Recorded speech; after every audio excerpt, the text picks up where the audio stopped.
Artes Gersiva presenta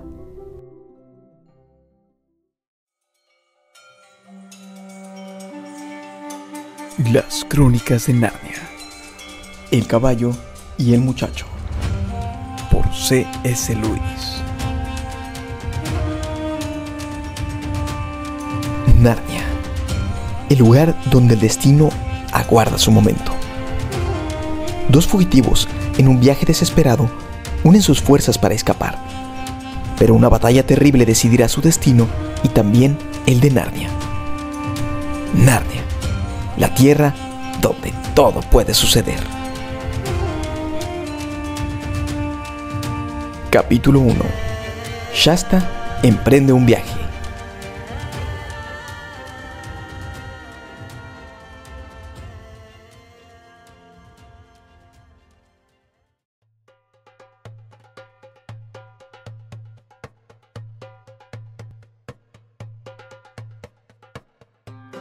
Este es el relato de una aventura que sucedió en Narnia y Calormen, y en los territorios situados entre ambos países. En la época dorada, cuando Peter era sumo monarca de Narnia, y su hermano y sus dos hermanas eran rey y reinas bajo su gobierno.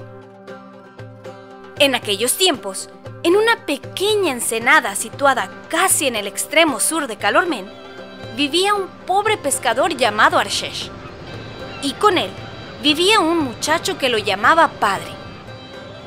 El nombre del muchacho era Shasta. Casi todos los días, Arshesh salía en su bote a pescar por la mañana, y por la tarde enganchaba su asno a un carro, cargaba el carro de pescado y recorría casi 2 kilómetros en dirección sur hasta el pueblo para venderlo. Si había conseguido que se lo compraran a buen precio, regresaba a casa más o menos de buen humor y no le decía nada a Shasta. Pero si no había obtenido las ganancias esperadas, se dedicaba a censurar todo lo que el muchacho hacía, y a veces incluso le pegaba.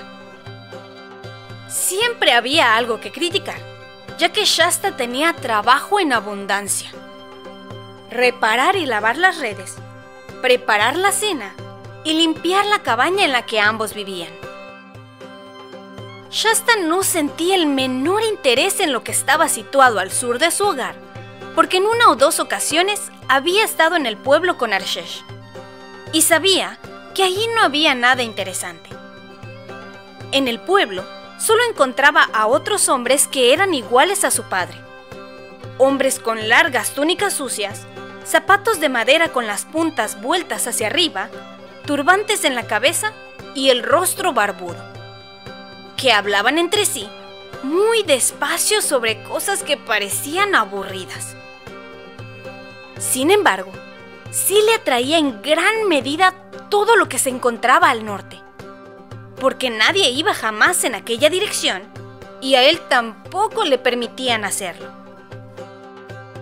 Cuando estaba sentado en el exterior remendando redes, y totalmente solo, a menudo dirigía ansiosas miradas en aquella dirección. No se veía nada, a excepción de una ladera cubierta de hierba que se alzaba hasta una loma baja, y más allá, el cielo y tal vez unas cuantas aves en él. En ocasiones, si Arshesh estaba ahí, Shasta decía: «Padre mío, ¿qué hay del otro lado de la colina?». Y entonces, si estaba de mal humor, el pescador abofeteaba al muchacho y le decía que fuera a ocuparse de su trabajo. Ya y déjame descansar. O si se hallaba de un humor apacible, respondía: Hijo mío, no permitas que tu mente se distraiga con preguntas ociosas, pues uno de los poetas ha dicho: la dedicación al trabajo es la base de la prosperidad. Pero aquellos que hacen preguntas que no les conciernen están dirigiendo la nave del desatino hacia la roca de la indigencia. Shasta pensaba que al otro lado de la colina debía de existir algún magnífico secreto que su padre deseaba ocultarle.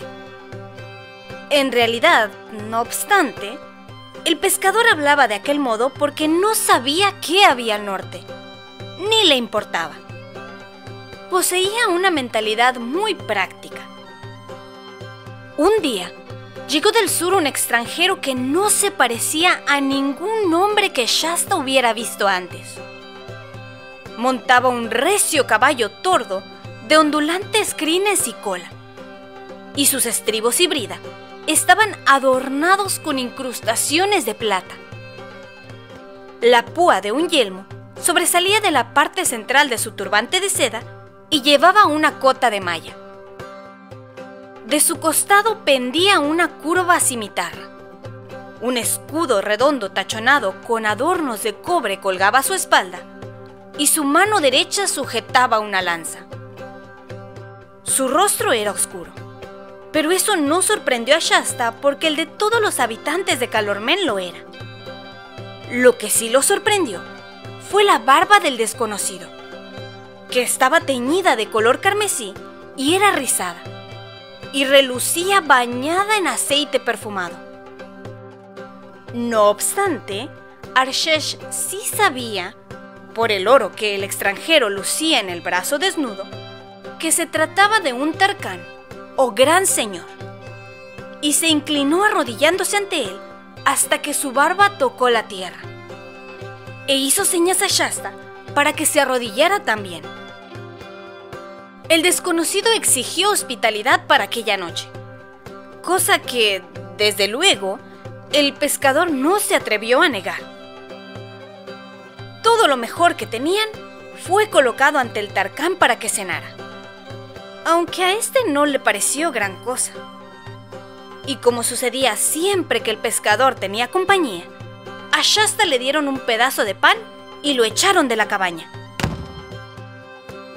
En ocasiones como aquella, el niño acostumbraba a dormir con el asno en su pequeño establo de tejado de paja, pero era aún muy temprano para irse a dormir. Y Shasta, al que jamás habían enseñado que estaba mal escuchar detrás de las puertas, se sentó en el suelo con la oreja pegada a una rendija de la pared de madera de la cabaña para escuchar lo que hablaban los adultos. Y esto fue lo que oyó. Y ahora, anfitrión mío, me gustaría comprar a ese chico tuyo. Pero mi señor, ¿qué precio podría inducir a este siervo vuestro a vender como esclavo a su único hijo y carne de su carne? ¿Acaso no ha dicho uno de los poetas: el afecto innato es más fuerte que la sopa y la progenie más preciosa que los rubíes? Shasta adivinó por su tono salamero la expresión codiciosa que probablemente estaría apareciendo en su rostro mientras lo decía. Así es, pero otro poeta ha dicho también: aquel que intenta engañar al juicioso, desnuda al hacerlo la propia espalda para el látigo. No cargues tu anciana boca con falsedades. Está bien claro que este muchacho no es hijo tuyo, pues tus mejillas son tan negras como las mías, mientras que el muchacho es rubio y blanco como los odiosos pero hermosos bárbaros que habitan en el lejano norte. Qué bien se ha dicho que las espadas pueden mantenerse alejadas mediante los escudos, pero que el ojo de la sabiduría atraviesa todas las defensas. Debéis saber entonces, mi formidable invitado, que debido a mi extrema pobreza no me he casado jamás y no tengo hijos. Pero en aquel mismo año en que Tisroc, que vive eternamente, inició su augusto y benéfico reinado, una noche en que la luna estaba llena, complació a los dioses privarme de mi sueño. Por consiguiente, me alcé de mi lecho en esta casucha y fui a la playa para refrescarme contemplando el agua y la luna y respirando el aire fresco. Al poco tiempo, escuché un ruido como de remos que se acercaban hacia mí por el agua y luego, como si dijéramos, un débil grito. Y poco después, la marea llevó a tierra un pequeño bote en el que no había más que un hombre flaco por el hambre y la sed extremas, que parecía recién fallecido, pues aún estaba caliente, y junto a él un odre vacío y un niño todavía vivo. Sin duda, me dije, estos desdichados han escapado del naufragio de un gran barco, pero por los admirables designios de los dioses, el mayor se ha dejado morir de hambre para mantener al niño con vida y ha perecido al avistar tierra. En consecuencia, recordando que los dioses nunca dejan de recompensar a aquellos que ayudan a los menesterosos, e impulsado por la compasión, pues vuestro siervo es un hombre de corazón tierno. Omite todas estas palabras fútiles en tu propia alabanza. Ya es suficiente con saber que te llevaste al niño y has obtenido de él en trabajo 10 veces el valor del pan que consume cada día, como cualquiera puede ver. Y ahora dime inmediatamente, ¿qué precio le pones? Pues estoy cansado de tu locuacidad.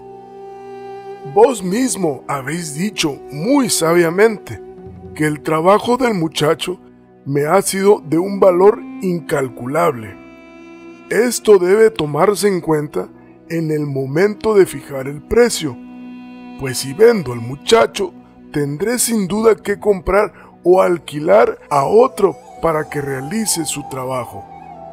Te daré 15 medias lunas por él. ¿15? ¡15! Por el puntal de mi vejez y deleite de mis ojos.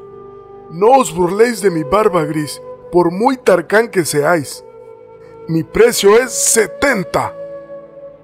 En aquel punto, Shasta se puso en pie y se marchó de puntillas.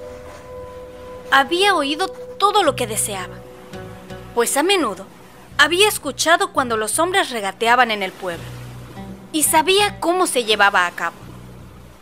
Estaba seguro de que Arshesh lo vendería finalmente por una cantidad mucho mayor que 15 medias lunas y mucho menor que 70, pero que él y el Tarkán tardarían horas en alcanzar un acuerdo. No debes imaginar que Shasta se sentía en absoluto como tú o yo nos sentiríamos si acabáramos de oír por casualidad a nuestros padres hablando de vendernos como esclavos. En primer lugar, su vida no era mucho mejor que la de un esclavo. Por lo que él sabía, el noble extranjero que montaba aquel magnífico caballo bien podría ser más bondadoso con él que Arshesh. Por otra parte, el relato sobre cómo había sido encontrado en el bote lo había llenado de emoción y le había proporcionado una sensación de alivio. Siempre se había sentido inquieto porque, por mucho que lo intentara, jamás había podido querer al pescador. Y sabía que un muchacho debía amar a su padre. Y ahora, al parecer, resultaba que no estaba en absoluto emparentado con Arshesh, lo que le quitó un gran peso de encima. Vaya, pues si podría ser cualquiera. Podría ser el hijo de un Tarkán, o el hijo del Tisroc que viva eternamente, o de un dios. Mientras pensaba en todo aquello, permanecía de pie, inmóvil, en la zona cubierta de hierba situada frente a la cabaña. El crepúsculo descendía rápidamente y una estrella o dos brillaban ya, pero los restos de la puesta de sol aún podían contemplarse en el oeste. No muy lejos, el caballo del forastero pastaba atado holgadamente a una argolla de hierro sujeta a la pared del establo del asno. Shasta fue hasta él y le palmeó el cuello. El animal siguió arrancando hierba sin prestarle ninguna atención. Entonces, otra idea pasó por la mente del muchacho. Me pregunto qué clase de hombre es ese Tarkán. Sería espléndido si fuera amable. Algunos de los esclavos de la casa de un gran señor no tienen prácticamente nada que hacer, y visten con ropas preciosas y comen carne a diario. Tal vez me llevaría a la guerra y yo le salvaría la vida en una batalla. Entonces él me concedería la libertad. Me adoptaría como hijo suyo y me daría un palacio, una cuadriga y una armadura. Claro que también podría ser un hombre horriblemente cruel. Podría enviarme a trabajar a los campos encadenado. Ojalá lo supiera. ¿Cómo puedo saberlo? Seguro que el caballo lo sabe. Si al menos pudiera decírmelo. El caballo alzó la cabeza y Shasta le acarició el hocico, suave como seda, mientras decía: Ojalá pudieras hablar, amigo. Y entonces, por un segundo, le pareció estar soñando, pues con toda claridad, aunque en voz baja, el animal respondió: Claro que puedo. Shasta clavó la mirada en los enormes ojos del animal y los suyos se abrieron hasta volverse casi igual de grandes debido a la sorpresa. ¿Cómo has aprendido a hablar? Shh, no tan fuerte. En el lugar del que yo vengo, casi todos los animales hablan. ¿Dónde está eso? En Narnia, el feliz país de Narnia. Narnia, la de las montañas cubiertas de brezos y las colinas llenas de tomillo. Narnia, la de los muchos ríos, las cañadas cenagosas, las cavernas llenas de musgo y los espesos bosques en los que resuenan los martillos de los enanos. La dulce brisa de Narnia. Una hora de vida allí es mucho mejor que 1000 años en Calormen. ¿Cómo llegaste aquí? Fui secuestrado, o robado, o capturado, como prefieras llamarlo. Entonces no era más que un potro. Mi madre me advirtió que no vagara por las laderas meridionales que conducen al interior de Archenland y más allá, pero no le hice caso. Y por la melena del león, que he pagado por mi insensatez. Durante todos estos años he sido esclavo de los humanos, ocultando mi auténtica naturaleza y fingiendo ser mudo y bobo como sus caballos. ¿Por qué no les dijiste quién eras? No soy tonto, ese es el motivo. Si hubieran descubierto en algún momento que sabía hablar, me habrían exhibido en ferias y custodiado con más cuidado que nunca. Mi última esperanza de huir habría desaparecido. ¿Y por qué? Mira, no debemos malgastar tiempo en preguntas ociosas. ¿Quieres averiguar cosas sobre mi amo, el Tarkán Anradin? Bueno, pues es malo. No muy malo conmigo, pues un caballo de guerra cuesta demasiado para que lo traten muy mal. No obstante, sería mucho mejor para ti morir esta noche que partir mañana para convertirte en un esclavo humano en su casa. Shasta palideció por el terror. En ese caso, será mejor que huya. Sí, será lo mejor. Pero, ¿por qué no huyes conmigo? ¿Vas a huir también? Sí, si vienes conmigo. Es nuestra oportunidad. Verás, si huyo sin un jinete, todos los que me vean dirán, ¡un caballo perdido!, y saldrán en mi persecución a toda velocidad. Con un jinete tengo posibilidades de conseguirlo. Ahí es donde puedes ayudarme. Por otra parte, tú no puedes llegar muy lejos con esas 2 absurdas piernas tuyas, pues hay que ver qué patas tan absurdas tenéis los humanos, sin que te alcance. Sin embargo, montado en mí, puedes dejar atrás a cualquier otro caballo de este país. Ahí es donde puedo ayudarte yo. A propósito, supongo que sabes montar. Sí, desde luego. Al menos he montado en el asno. ¿Montado en qué? El caballo replicó con sumo desdén. O eso fue al menos lo que intentó transmitir. Aunque en realidad surgió en forma de una especie de relincho. ¿Montado en qué? Pues los caballos parlantes siempre adquieren un acento más caballuno cuando se enojan. En otras palabras, no sabes montar. Eso es un inconveniente. Tendré que enseñarte mientras nos movemos. Si no sabes montar, ¿Sabes caer por lo menos? Supongo que cualquiera sabe caer. Me refiero a si sabes caer y levantarte sin llorar, y volver a montar y volver a caer, pero no tener miedo a caerte de nuevo. Lo intentaré. Pobre chiquillo. Olvido que no eres más que un potro. Con el tiempo llegaremos a convertirte en un magnífico jinete. Y ahora, no debemos ponernos en marcha hasta que esos dos de la cabaña duerman. Entre tanto, podemos hacer nuestros planes. Mi Tarkán va de camino al norte, hacia la gran ciudad, hacia la misma Tashbaan y la corte del Tisroc. Vaya, ¿no deberías añadir que viva eternamente? ¿Por qué? Soy un narniano libre. ¿Por qué debería hablar como hablan los esclavos y los tontos? No deseo que viva para siempre, y sé que no va a vivir eternamente, tanto si yo lo deseo como si no. Y observo que también tú procedes de las tierras libres del norte. Se acabó esa jerga del sur entre tú y yo. Y ahora de vuelta a nuestros planes. Como dije, mi humano va de camino al norte, a Tashbaan. ¿Significa eso que sería mejor que fuéramos hacia el sur? Creo que no. Verás, cree que soy mudo y bobo como sus otros caballos. Ahora bien, si realmente lo fuera, en cuanto estuviera suelto regresaría a casa, a mi establo y cercado, de vuelta a su palacio, que se encuentra a 2 días de viaje hacia el sur. Ahí es donde me buscará. Jamás imaginará que haya podido marchar al norte por iniciativa propia. Y de todos modos, probablemente pensaría que alguien del último pueblo que lo vio pasar nos ha seguido hasta aquí y me ha robado. Es magnífico. Entonces iremos hacia el norte. He anhelado ir al norte toda mi vida. No me extraña. Eso se debe a la sangre que llevas dentro. Estoy seguro de que perteneces al norte. Pero no hablemos demasiado fuerte. Creo que no tardarán en dormirse.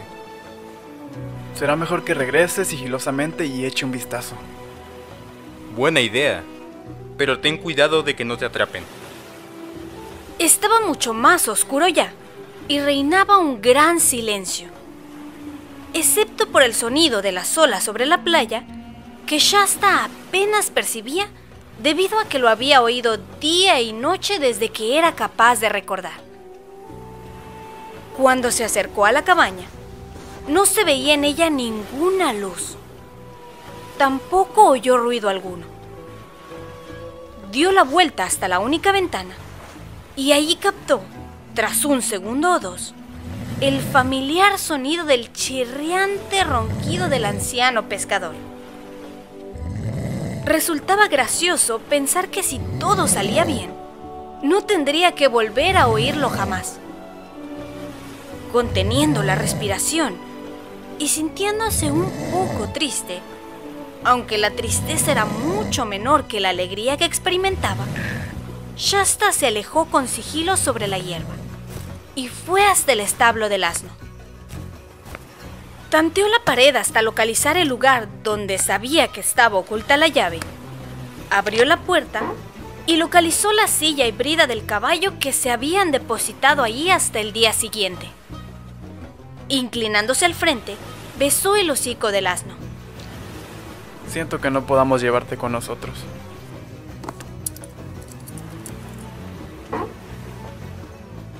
Por fin has llegado. Empezaba a preguntarme qué te había sucedido. Estaba sacando tus cosas del establo. Y ahora, ¿puedes decirme cómo colocarlas?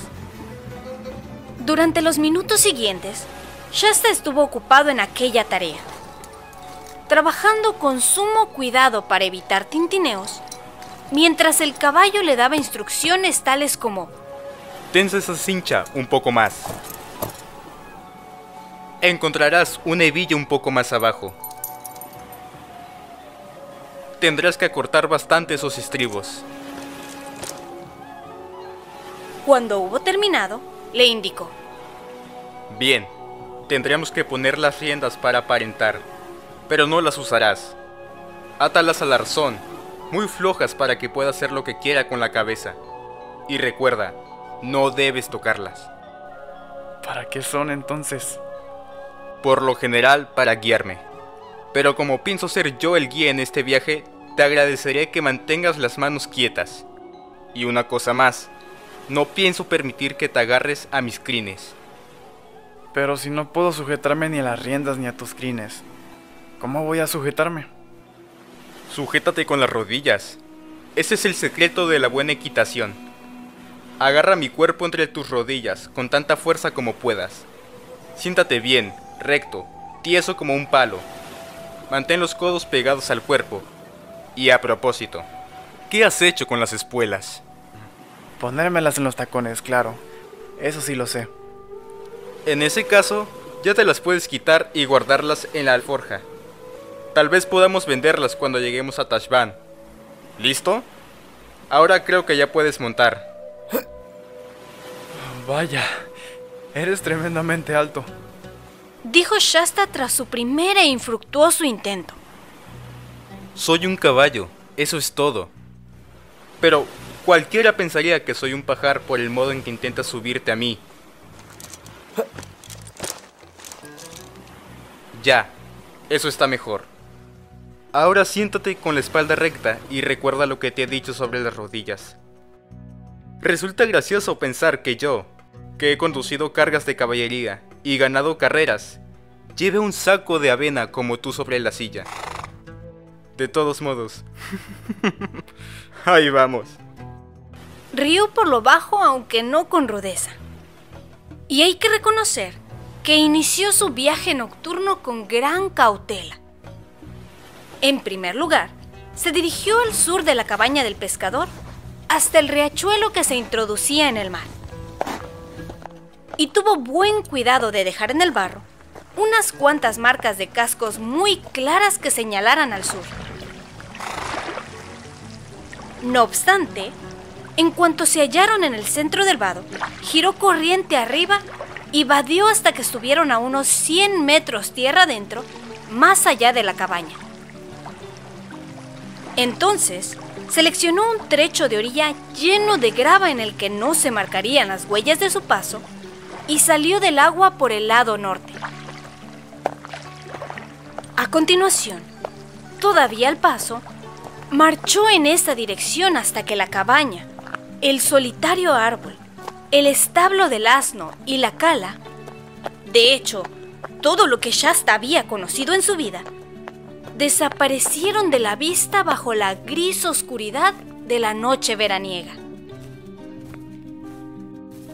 Habían estado yendo cuesta arriba y se encontraban ya en lo alto de la loma. La loma que había sido siempre la frontera del mundo que Shasta conocía.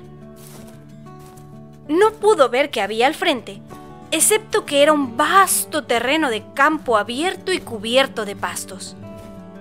Parecía infinito, salvaje, solitario y libre. Vaya, tremendo lugar para un galope, ¿eh? Espera un poco. Aún no. No sé cómo... Por favor, caballo. No sé cómo te llamas. Bri, Yi, Jini, Brini, Yoji, Ha. Jamás conseguiré decir eso. ¿Puedo llamarte Bri? Bueno, si es lo único que sabes decir, ¿qué le vamos a hacer? ¿Y cómo tengo que llamarte yo? Mi nombre es Shasta. Pues vaya, ese sí que es un nombre difícil de pronunciar. Pero hablemos del galope. Es mucho más fácil que trotar si sabes cómo hacerlo. No tienes que ir rebotando sobre la silla. Aprieta las rodillas y mantén los ojos justo al frente por entre mis orejas. No mires al suelo. Si te parece que te vas a caer, limítate a apretar las rodillas con más fuerza y a sentarte más erguido. ¿Listo? Hacia Narnia y el norte.